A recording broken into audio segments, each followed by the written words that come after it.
Okey, Kak Rozi, ni ada soalan. Kak Rozi pernah tak tersalah membuat pilihan atau keputusan untuk Datuk Siti? Daripada Sunanandri. Sorry. Okay. Sorry, Alif Hamzah. Pernah tersalah tak dalam membuat keputusan untuk Datuk Siti? Apa ya? Maksudnya kalaulah nak kata tersalah, dia akan membawa maksud kepada pertama, salah percaturan dan gagal. Kedua, memberi impak tak baik. Betul kan? Kalau tersalah kan? Memberi impak tak baik. Okay. Result je lah. Kalau nak katakan selama 25 tahun tu, 23 tahun lah kan? 23 tahun tu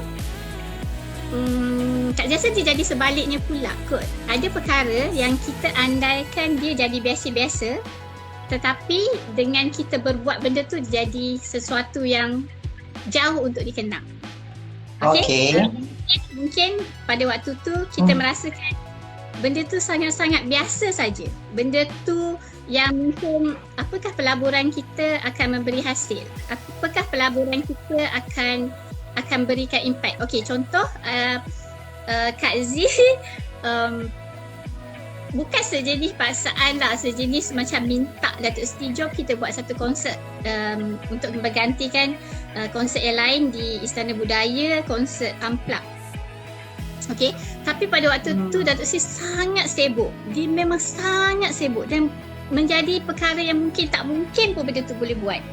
Dengan kurang daripada sebulan nak jual tiketnya, dengan Datuk Siti pada waktu latihan dia cuma ada 3 hari sebab dia berada di China, pergi China, ada urusan perniagaan, lagu tak pilih lagi, macam-macam lah perkara pada waktu tu dan kita pun ragu sebab kita tak ada sponsor pun konsert tu, apakah kita akan gagal. Jadi apa yang Kak cakap, kita akan buat konsert yang memang sebuah konsert yang berkonsepkan ringan sebab kita tahu kita tak ada penajaan. Tapi sebenarnya benda tu atas bahu kita nanti. Kalau gagal, dia akan gagal. Sebab ni adalah pelaburan kita secara ad hoc untuk konsert tu. Sebab kita ada kurang masa sebulan. Tapi Alhamdulillah kan, konsert tu berjaya, full house. Konsert tu dapat award anugerah industri muzik dan juga album terbaik juga konsert tu. So itu yang Kak Z kata, satu perkara yang sebenarnya debarnya kan. Kak Z takut benda tu akan jadi salah.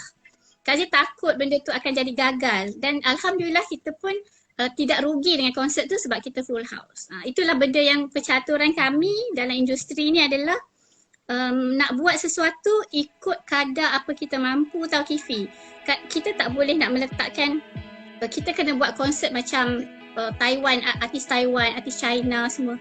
Sebab kita takut kita tak mampu, nanti kita akan rugi dan memang impak dia tak baik untuk kita.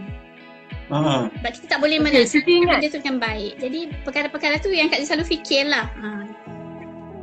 Yang ini lain bukan sesuatu yang kita rasa yang kecil-kecil yang jadi kelakar.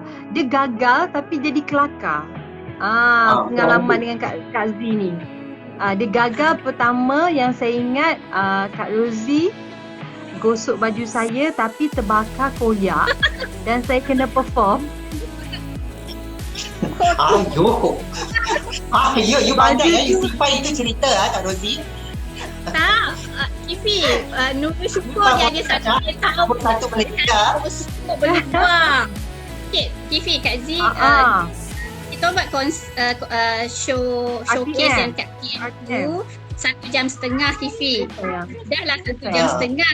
Segmen baju koyak tu adalah segmen Datuk Siti kena pergi jumpa penonton. Okay.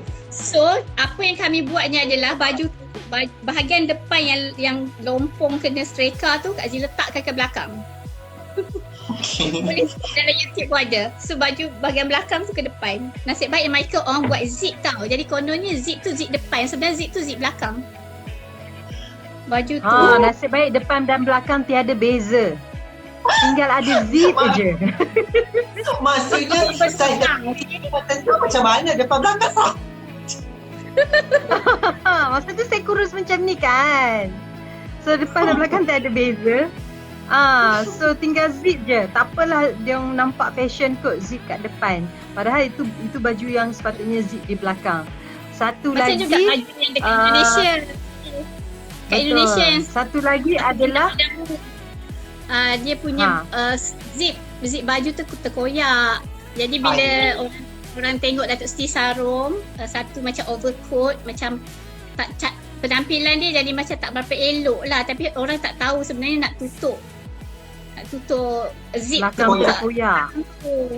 Jadi perkara tu sebenarnya itu saya cakap dengan Kifi, mana kami dalam circle tahu keadaannya, okay? Tapi takkan kita nak cakap kat luar.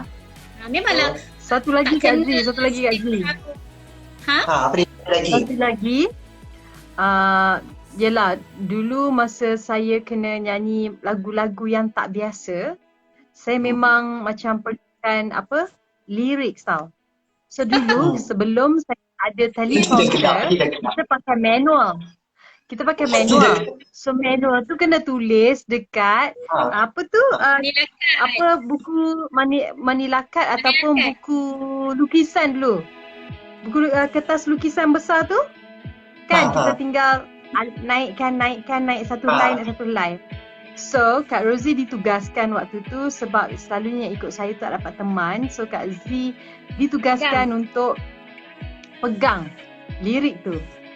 Nasib baik waktu tu saya menyanyi di RTM, banyak program-program yang dah direkod tau, live recording macam tu. So nasib baik dia bukan live secara langsung.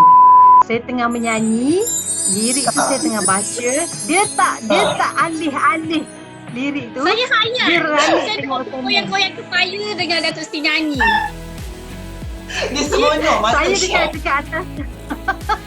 Saya dekat atas pentas tu dah macam mata saya dah macam tu, dah macam Kak Rosie tu. Afsal. Itulah saya kata stop. Saya duk senyum tengok dia. Kak Rosie, itu penganiayaan. Lepas tu terus tak boleh dah. Tak boleh, sekali tak boleh buat prompter, sekali tak boleh pegang Manila Card. Datuk Siti memang akan cari orang lain. Takkan boleh. Yes, sebab saya tahu. Naya saya nanti. Kan? Sekali lama. Maknanya bukanlah semua setiap hari dengan Kak Rosie ya. Yeah. Sebab Kak Rosie memang dia kalau saya atas pentas, saya dekat konsert ke apa, dia akan duduk tepi